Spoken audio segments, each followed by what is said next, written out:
Friends, welcome to அக்வாஹரிணி channel. இன்றைக்கி நம்ம ஆலம்பாறை ஃபோர்ட்டை பற்றி பார்ப்போம். இதுக்கு இடைநிலை காடு அப்படின்ற ஒரு பேரும் இருக்குது. இது சூளம்பேடு கடப்பாக்கம் கடல் பகுதியை சார்ந்தது. ஸோ இந்த ஆலம்பாறை ஃபோர்ட்டை பற்றி 1950s ரைட்டர் சாவி நீங்கள் இந்த இடத்தை பார்த்திருக்கிறீர்களா அப்படின்னு ஒரு கட்டுரை எழுதியிருக்கிறாரு. அது ஒரு வரிசையில் இதை பற்றி நிறைய குறிப்பிடப்பட்டிருக்கு. ஸோ இந்த கோட்டைக்கு போகலாம் வாங்க. இந்த கட்டுரையின் வாயிலாக தான் நிறைய பேருக்கு இந்த மாதிரி இடங்கள் தமிழ்நாட்டுக்குள்ளேயும் இருக்குது அப்படின்னு நிறைய பேருக்கு தெரிஞ்சு அதை சுற்றி பார்க்க ஆரம்பிச்சிருக்காங்க. தமிழ்நாடு சுற்றுலா வளர்ச்சி கழகம் இந்த ஆலம்பாறை ஃபோர்ட்டு ஒரு அண்டர் ரேட்டட் டூரிஸ்ட் ஸ்பாட் அப்படின்னு சொல்லிட்டு டிக்ளேர் பண்ணியிருக்காங்க. இது இந்தியன் ஆர்கியாலஜிக்கல் டிபார்ட்மெண்ட் இதை பராமரித்து கொஞ்சம் புதுப்பிச்சு இது நடத்திட்டு இருக்காங்க. இது ஒரு 18 ஏக்கர் கொண்ட ஒரு பெரிய பரப்பளவு கொண்ட ஒரு பெரிய கோட்டை. இது பேர் ஆலம்பாறை இல்லை அலம்பாறை அப்படின்ற ஒரு ஃபோர்ட்டோட இதுங்க. இது அவுரங்கசீப் கட்டினதாக சொல்கிறாங்க.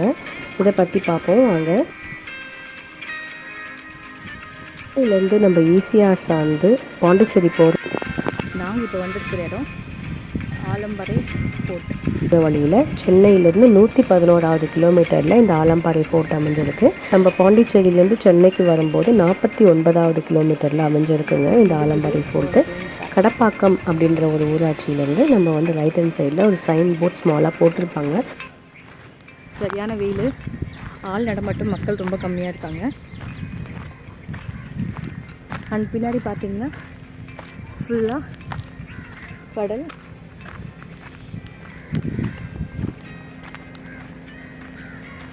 Alamparai fort 49 kilometers from Pondicherry, 54 kilometers from Mahabalipuram. இதுக்கு 2 வழி சாலை இருக்குது. பாண்டிச்சேரியிலேருந்து வரும்போது ரைட் ஹேண்ட் சைடில் ஒரு வழி நம்மளுக்கு சின்னதாக தென்படும். அதுக்கப்புறம் ஊருக்குள்ளே போகிறதுக்கான ஒரு வழி கொஞ்சம் நெக்ஸ்ட் ஒரு 600 மீட்டர்ஸ்லேயே உங்களுக்கு வரும். சின்ன ஊர் தான் அது. அங்கே இருக்கிறது அப்படின்றதே நம்மளுக்கு தெரியாது. கூகுள் மேப்பை போட்டுட்டு போகிறது பெட்டர். ஏன்னா கேட்குறதுக்கு ஆள் ஆர்வமே இருக்க மாட்டாங்க, யாருமே இருக்க மாட்டாங்க. இதுக்கு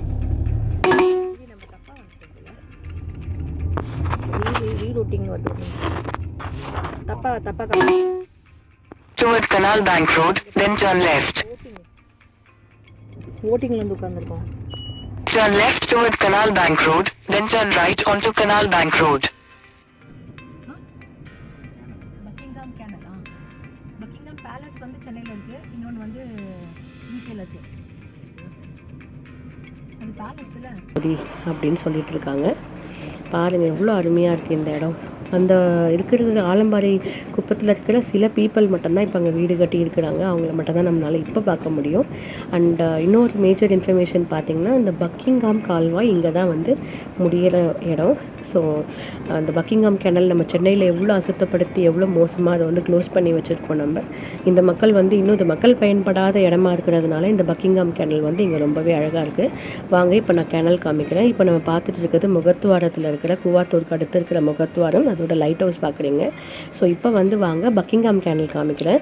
பக்கிங்ஹாம் கால்வாய் பார்த்திங்கன்னா புலிகெட் நம்ம பலவந்தாங்கலோட ஆரம்பித்து ஆந்திரா பார்டரில் ஆரம்பித்து பாண்டிச்சேரி பார்டரில் முடியுதுங்க. ஸோ இந்த பக்கிங்ஹாம் கால்வாய் தண்ணியை பாருங்கள் எவ்வளோ பலன்னு ஃப்ரெஷ்ஷாக. பக்கத்தில் இருக்க ஃபவுனாஸ் அண்ட் அந்த ஹர்ப்ஸ், அந்த செடிஸ் எல்லாம் பாருங்கள் எவ்வளோ ஃப்ரெஷ்ஷாக இருக்குது. அங்கே பறக்கிற பறவையாக இருக்கட்டும், இருக்கிற அனிமல்ஸாக இருக்கட்டும், எல்லாமே ரொம்ப சுற்றுச்சூழலோடு ரொம்ப நல்லாயிருக்கு. நம்ம சென்னையில் பக்கிங்ஹாம் கேனல் அப்படின்றத நம்ம வாயில் சொல்லிட்டு தான் இருக்கோம். எங்கன்னு பார்க்குறதுக்கு இல்லை, எல்லாமே அழிஞ்சிருச்சு. அண்ட் 2004 வந்த சுனாமியில் இந்த ஃபோர்ட் பயங்கரமாக அடிபட்டுருச்சு. அது பாதி சிதிலம் அடைஞ்சு போயிடுச்சு தண்ணியில். மீண்டும் பார்த்திங்கன்னா இந்த இடம் இன்னமும் அந்த பீச்சோட இதெல்லாம் அப்படியே மெயின்டைன் பண்ணிவிட்டு இந்த இடத்துல இருக்குது. இந்த பக்கிங்ஹாம் கால்வாய் இருந்ததுனால தான் சுனாமியில் நம்ம தப்பிக்கப்பட்டோம். நிறைய இடத்துல தண்ணிகள் நம்ம ஊருக்குள்ளே வராமல் அந்த கால்வாய் வழியாக முகத்வாரத்துக்கு திருப்பியும் ரிட்டர்ன் ஆயிடுச்சு அப்படின்னு சொல்கிறாங்க. இப்போ நம்ம சென்னையில் பாதி நம்ம அழிச்சிட்டோம். இன்னமும் இது இந்த லேக் இதெல்லாமே இது உப்பு லேக்கு, உப்பு அதிகமாக உள்ள ஒரு லேக், உப்பெல்லாமாவும் யூஸ் பண்ணுறாங்க. இது பேக் வாட்டர்ஸாக இருந்த இடம் தான். இந்த கடப்பாக்கத்தில் இது இருக்குது.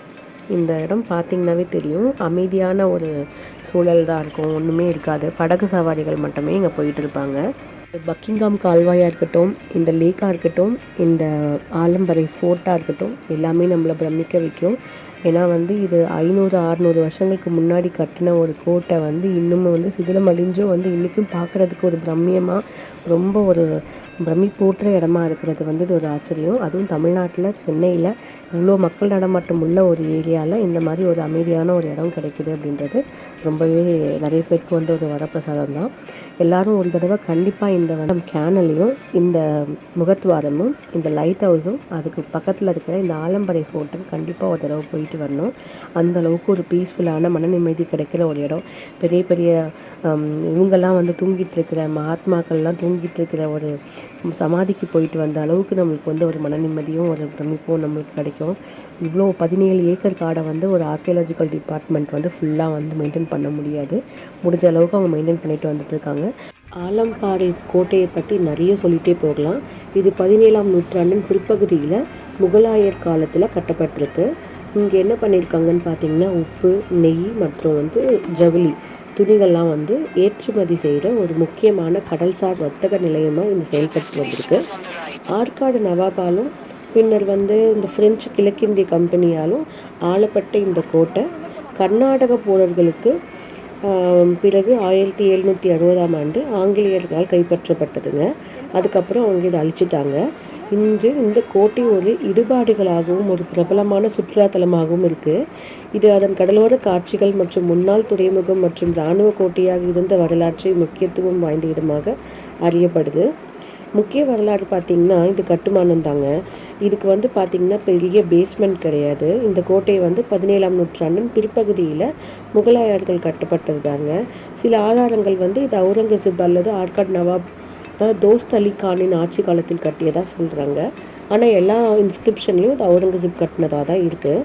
இது ஒரு வர்த்தக மையமாக செயல்பட்டு இருக்குன்னு ஆல்ரெடி சொன்னேன்.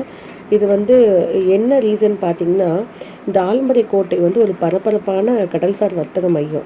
இதில் பார்த்திங்கன்னா உப்பு, நெய் அப்புறம் ஜரிகை துணியெல்லாம் வந்து ஏற்றுமதி செய்கிறதுக்கு இந்த கடல் வந்து நீண்டு செல்லும் ஒரு கப்பல் துறை தளத்தை கொண்டிருக்கிறது. அதாவது பார்த்திங்கன்னா ஒரு 6 படிக்கிற கடல், அதுக்கடுத்து வந்து ஒரு மணல் திட்டு, அதுக்கப்புறம் வந்து ஒரு ஆழமான கடல், ரொம்ப சாந்தமான ஒரு கடல் இருக்குது. இந்த பகுதியில் பார்த்திங்கன்னா அவங்களுக்கு ஈஸியாக வந்து இது ஒரு துறைமுகமாக யூஸ் பண்ணிக்கிறதுக்கு அவுரங்கசீப் காலத்தில் இது யூஸ் பண்ணியிருக்காங்க. அதனால தான் வந்து அவசரமாக ஒரு 5 வருஷத்துலேயே வந்து இந்த கோட்டையை கட்டியிருக்காங்க. இந்த கோட்டைக்கு பார்த்திங்கன்னா பெரிய அடித்தளங்கள் எதுவும் இல்லாததுனால தான் இது வந்து கடலில் ஏதாவது சீற்றம் ஏற்படும் போது, சுனாமி மாதிரி இந்த மாதிரி பேரலைகள் வரும்போது என்ன ஆகுதுன்னா இந்த பிளேட்ஸ் மூவ் ஆகும்போது இந்த இந்த இந்த பெரிய சுற்றுச்சுவர் இருக்குது பார்த்திங்கன்னா அது வந்து சரிஞ்சு விழிஞ்சு போயிடுதுங்க. இப்போது ஃப்ரெஞ்சும் பிரிட்டிஷும் இது வந்து கட்டுப்பாட்டில் இருந்திருக்குன்னு சொல்கிறாங்க. 1750ஆம் ஆண்டில் பார்த்திங்கன்னா கோட்டை வந்து ஃப்ரெஞ்சு தளபதி டூப்ளே அப்புறம் வந்து அவரது சுபோதர் முசார் ஃபர்சிங்கிடம் ஒப்படைக்கப்பட்டிருக்கு. கர்நாடகா போர்களை தொடர்ந்து ஆங்கிலேயர்கள் வந்து 1760 கோட்டையை கைப்பற்றி இடித்து தள்ளியிருக்கிறாங்க. அப்புறம் பார்த்திங்கன்னா கோட்டையின் முக்கியத்துவம் ஆனந்தரங்க பிள்ளையின் தனிப்பட்ட நாட்குறிப்புகளில் ஆவணப்படுத்தப்பட்டிருக்கு. இது டூப்ளேஸுக்கும் அனுப்பப்பட்ட துபாஷ் ஆகும். இது ஒரு வர்த்தக துறைமுகமாக அதன் பங்கு பற்றிய மதிப்புமிக்க வரலாற்று விவரங்களை குறிப்பிடுத்து. நவீன நிலை பார்த்திங்கன்னா இன்று ஆலம்பரை கோட்டை இடிந்து விடும் நிலையில் இருந்தாலும் அதன் மீதமுள்ள கட்டமைப்புகள், ஒரு மசூதி, அப்புறம் தானிய கிடங்குகள், அப்புறம் மற்ற ஆயுத கிடங்குகள் மற்றும் இராணுவ கட்டிடங்கள் எல்லாமே இருக்குது. இதில் ஒரு நாணய மச்சீடில் வந்து ஒரு தொழிற்சாலையும் இருந்திருக்கு. இப்போ வந்து பிரபலமான சுற்றுலா தலமாகவும் இப்போ பார்த்திங்கன்னா வெயில் படத்தில் வர உருகுதே மருகுதே பாட்டு எடுத்திருக்கிறாங்க. அப்புறம் வந்து தனுஷ் அப்புறம் ஸ்ரேயா அவங்க 2 பேரும் நடித்த விழிகளில் விழுந்து விட்டேன் அந்த பாட்டு வந்து இங்கே தான் வந்து ஷூட் பண்ணியிருக்காங்க. இது சுனாமிக்கு அப்புறம் விழுந்த இடத்துல வந்து எடுத்துருக்குறாங்க. அதே மாதிரி நிறைய படம் சொல்லிட்டு போகலாம். பிதாமகன் படத்தில் ஸ்டார்டிங்கில் காமிக்கிற போடி நாயக்கனூர் எரிமேடை இல்லைன்னா சுடுகாடுன்னு காமிப்பாங்க. அது போடி நாயக்கனூர் கிடையாது, இங்கே தான் எடுத்துருக்குறாங்க. அப்புறம் பார்த்திங்கன்னா திருவிளையாடல் ஆரம்பம், அதுதான் தனுஷ் ஸ்ரேயா அவங்க அந்த படத்தை பற்றி சொல்லிட்டேன் ஆல்ரெடி. வெயில் உருகுதே மருகுதேவும் சொல்லிட்டேன். இன்னும் நிறைய படங்கள் எடுத்திருக்காங்க, எனக்கு டக்குன்னு நினைவில் வரல. இந்த ஜெயம் ரவியும் ஹன்ஷிகா மோட்டுவானி நடித்த அந்த படம் பேர் மறந்துட்டேன். ஆனால் அந்த படத்தில் வர செந்தூரா சாங் வந்து இதில் தான் ஷூட் பண்ணியிருக்காங்க. இன்னும் நிறைய படங்கள் இருக்குங்க இந்த இடத்துல ஷூட் பண்ணது. நீங்கள் இந்த கோட்டையை பார்க்க உங்களுக்கு நினைவு வரனா இந்த கமெண்ட் செக்ஷனில் வந்து சொல்லுங்கள்.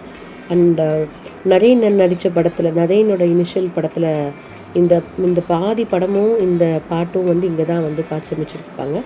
ஏன் வின்னர் படத்தில் வர எந்த நோயில் தோழி இங்கே தான் வந்து எடுத்திருப்பாங்க, எந்த வெளிநாட்டிலையும் எடுக்கல, இதே இடத்துல தான். இந்த கடல் பார்த்திங்கன்னா ரொம்ப ஆழமாக இருக்கும். ஸோ வந்து இங்கே குளிக்கிறதுக்கு தடை விதிச்சிருக்காங்க. சும்மா அப்படி எட்டி பார்க்குற மாதிரி இருக்குன்னா போய் காலை கையை வச்சிடக்கூடாது. என்னென்னா மதில் சுவர் விழுந்து எவ்வளோ அவசரத்தில் கட்டியிருக்கிறாங்கன்னா அப்போ அந்த ஆழம் எவ்வளோ இருக்குன்றதை நீங்கள் டிசைட் பண்ணிக்கணும். இப்போது இது கிழக்கு கடை சாலை ஈசிஆர் அருகே அமைந்திருக்கிறதுனால சென்னையிலேருந்து நான் ஆல்ரெடி சொன்ன மாதிரி 101 கிலோமீட்டரில் இது இருக்குது. ஒரு குறிப்பிடத்தக்க அம்சம் அதன் 100 மீட்டர் நீளமுள்ள கப்பல் துறை தளம் தாங்க கடலுக்குள் நீண்டிருக்கு. அப்புறம் இந்த கட்டிடக்கலை இந்திய மற்றும் இஸ்லாமிய பாணிகளில் கலவையாக இருந்திருக்கு. மீதமுள்ள சில கட்டமைப்புகள் வந்து இஸ்லாமிய கூறுகள் இருக்குது. அப்புறம் கல்லறைகள், கோட்டையில் மையத்தில் வந்து ஒரு கல்லறை இருக்குது. மேலும் கோட்டையின் உயரமான சுவரன் மற்றும் கண்காணிப்பு கோபுரம் சுற்றியுள்ள பகுதியும் ரொம்ப அற்புதமாக காட்சி இருக்கும். அந்த படிக்கட்டில் ஏறும்போது கொஞ்சம் நம்மளுக்கு ஆட்டம் காமிக்கும், பயமாக இருக்கும். இருந்தாலும் இது ரொம்ப அருமையான இடம். எல்லாரும் கண்டிப்பாக ஒரு தடவை சுற்றி பார்க்கணுங்க. இந்த இடத்துல ஒரு தடவை போயிட்டு வந்தால் தான் இதோட நான் சொல்கிற அந்த அருமை தெரியும். ஏன்னா நீங்கள் வேறு ஒரு கண்ட்ரியில் இருக்கிற மாதிரி ஒரு ஃபீல் குடிக்கும். இதே மாதிரி ஒரு கடல் வந்து இதுக்கு அடுத்த நெக்ஸ்ட்டு இருக்கிற கோட்டை வந்து சாங்குபார் அப்படின்ற தரங்கம்பாடி கோட்டையில் இருக்குது. ஸோ இது வந்து ஃப்ரெஞ்சுக்காரர்களோட கோட்டை, அது வந்து டச்சுக்காரர்களோட கோட்டை. அதுவும் இன்னும் அற்புதமாக இருக்கும். பட் இந்த ஷூட்டிங் ஸ்பாட் வந்து இப்போ ரீசெண்ட் டைம்ஸில் ரொம்ப பேர் வந்து ப்ரைடல் ஷூட்ஸ் வந்து இங்கே வந்து எடுக்கிறாங்க. இன்னும் நிறைய இருக்குங்க சொல்கிறதுக்கு. இந்த ஹிஸ்ட்ரி காலத்துலலாம் பார்த்திங்கன்னா ஆலம்பாறை ஒரு துறைமுகமாக இருந்திருக்குன்னு சொல்லிட்டு வந்தேன். இந்த இடத்திற்கு இடைக்கழி நாடு அப்படின்ற ஒரு பேரும் இருக்குது. ஆலம்பர்வா மற்றும் ஆலம்புரவி இந்த மாதிரி வந்து பிற பெயர்களும் இருந்திருக்குங்க. இந்த கோட்டை முகலாய காலத்தில் கிபி 1736 1740 இடையில் கட்டப்பட்டிருக்கு. இந்த கோட்டை ஆரம்பத்தில் ஆர்காட் நவாப் தோஸ்தி அலி கானின் கட்டுப்பாட்டில் இருந்திருக்குன்னு சொன்னேன். அதுக்கப்புறம் இது பிரெஞ்சுக்காரங்களுக்கு வழங்கப்பட்டுருச்சுங்க. துடிப்பான கலாச்சாரங்கள், கவர்ச்சியான இடங்கள் மற்றும் வாழ்நாளில் ஒரு முறை நினைவு கூறும் ஒரு கலவை மனித நாகரிகத்தின் மையப்பகுதிகளில் ஒன்றுக்கு வரவேற்கிறது இந்த ஆலம்பாறை. யுனெஸ்கோவில் உலக பாரம்பரிய தலங்களில் முதல் இனிமையான கடற்கரைகள் மற்றும் மலைவாசல் தலங்கள் வரை தமிழ்நாட்டில் தனித்துவமான இடங்கள் இருக்குங்க. கடந்த காலத்தின் கம்பீரமோ நிகழ்காலத்தோட மகிமையோ கலந்திருக்கும் இந்த ஆலம்பாறை கோட்டையின் கட்டுக்கதை கடற்கரைகளுக்கு வருக. வங்காள விரிகுடாவின் உருளும் அலைகளும் மத்தியில் அமைந்திருக்கும் இந்த பிரம்மாண்டமான கட்டிடம் பசுமையான வயல்களால் சூழப்பட்டுள்ளது. இது கடந்த காலங்களின் மகத்துவத்திற்கும் தமிழ்நாட்டின் கலாச்சார பாரம்பரியத்திற்கும் செழுமையின் கொண்டாட்டத்திற்கும் ஒரு சான்று. வலிமை மற்றும் அழகின் இந்த கோட்டை உங்கள் இதயத்தை ஆச்சரியத்தில் நிரப்பி உங்கள் மனதை பிரம்மாண்டம் மற்றும் நேர்த்தியுடன் கூடிய உலகிற்கு கொண்டு செல்லுங்க. சிக்கலான சிற்பங்கள் மற்றும் கம்பீரமான தூண்களால் அலங்கரிக்கப்பட்ட கோட்டையின் உயரமான சுவர் நீல வானத்தில் நம்பிக்கையின் கலங்கரை விளக்கை போல உயர்ந்துள்ளது. உள்ளே உள்ள ரகசியங்களை கண்டறிய உங்களை அழைக்கின்றன. போரின் கடுமையை தாங்கும் வகையில் கோட்டை வடிவமைக்கப்பட்டுள்ளது. மேலும் அதன் உறுதியான கட்டுமானம் பல நூற்றாண்டுகளாக திறமையானதாக நிரூபிக்கப்பட்டிருக்கு. அதன் விசாலமான முற்றங்கள் வழியாக நீங்கள் அலைந்து திரிந்து அதன் அரண்களில் நடந்து செல்லும் போது கடல் மற்றும் சுற்றியுள்ள கிராமப்புறங்களின் அதிர்ச்சியூட்டும் காட்சிகளால் நீங்கள் ஆச்சரியப்படுவீர்கள். கோட்டையின் சுவர்களுக்குள் நுழைந்து அந்த அற்புதமான கட்டமைப்பின் அழகில் உங்கள் உணர்வுகள் மயங்கி போங்கள். இந்த வரலாற்று தலம் ஒரு காலத்தில் ஒரு செழிப்பான துறைமுகமாக இருந்திருக்கு. நடுப்பகுதியில் கர்நாடக நவாப் தோஸ்தி அலி கானால் நியமிக்கப்பட்டு கடல் படை எடுப்பாளர்களை தடுக்க ஆலம்பாறை ஒரு கோட்டையாக கட்டப்பட்டது. அதன் பரபரப்பான கப்பல் துறைக்கு பெயர் பெற்றது. அப்புறம் ஒரு பெரிய செப்பு சுரங்க பிரிவை நிறுவியதாக நம்பப்படுது. அங்கு அவர்கள் தங்கள் ராஜ்யங்களின் பாரம்பரியத்தை என்றென்றும் தாங்கும் நாணயங்களை அச்சிட்டிருக்கிறாங்க. பிரெஞ்சுக்காரர்கள் கர்நாடக நவாபுகள் ஆதரித்ததால் அவர்களின் உதவிக்கு ஈடாக ஆலம்பாறை இறுதியில் அவர்களுக்கு பரிசாக வழங்கப்பட்டது. அதன் முதன்மையான காலத்தில் ஆலம்பாறை கோட்டை வர்த்தக மையமாகவும் இராணுவ வலிமையின் கோட்டையாகவும் இருந்திருக்கு. இந்தியாவில் ஆங்கிலோ பிரெஞ்சு போர்களில் இது ஒரு முக்கிய பங்கை கொண்டிருக்கு. பிரெஞ்சுக்காரர்களின் உறுதியான கூட்டாளியாக செயல்பட்டிருக்கு. இதன் சுவர்கள் நடந்த போர்கள், கையெழுத்தான ஒப்பந்தங்கள் மற்றும் நடத்தப்பட்ட வணிகங்களால் எதிரொலிக்கின்றன. மேலும் நீங்கள் வந்து இந்த எல்லைக்குள் நடக்கும்போது நீங்கள் காலத்தில் பின்னோக்கி சென்று விட்டீர்கள் அப்படின்னு நீங்கள் உணர்வீங்க. பல நூற்றாண்டுகள் கடந்தாலும் ஆலம்பரை கோட்டை ஒரு பிரமிக்க வைக்கிற அழகான மற்றும் பிரமிக்க வைக்கும் அமைப்பாகவே இருக்குது. நீங்கள் வரலாற்று அறிந்தவராக இருந்தாலும், கலை மற்றும் கட்டிடக்கலை ஆர்வலராக இருந்தாலும், அல்லது நவீன வாழ்க்கையில் பரபரப்பான வேகத்திலிருந்து ஓய்வு தேடுபவராக இருந்தாலும், ஆலம்பரை கோட்டை உங்கள் இதயத்தை வந்து ஆன்மாவையும் அப்புறம் உங்கள் மனசையும் கவரும் ஒரு இடமா இருக்கும். கடல் மற்றும் வானத்தின் அழகால் சூழப்பட்ட அதன் சுவர்களுக்குள் நீங்கள் நிற்கும் போது உங்கள் கவலைகள் மற்றும் மன அழுத்தம் நழுவுவதை நீங்கள் உணர்வீர்கள். நீங்கள் அமைதி மற்றும் வரலாறு வசீகரம் நிறைந்த உலகிற்கு கொண்டு செல்லப்படுவீர்கள்.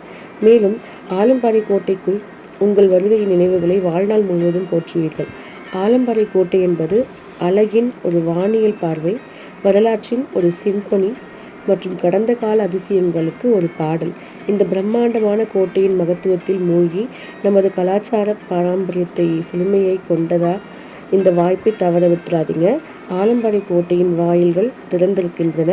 உள்ளே நுழைந்து அந்த அழகை வந்து நீங்கள் கண்டறிய உங்களை அன்பான வரவேற்பை வழங்குகிறது. அது மட்டும் இல்லை, ஏன் இன்னும் யோசிச்சுட்டு இருக்கீங்க? தாமதிக்காமல் இந்த கட்டுக்கதை இடத்திற்கு ஒரு பயணத்தை தொடங்கிடுங்க.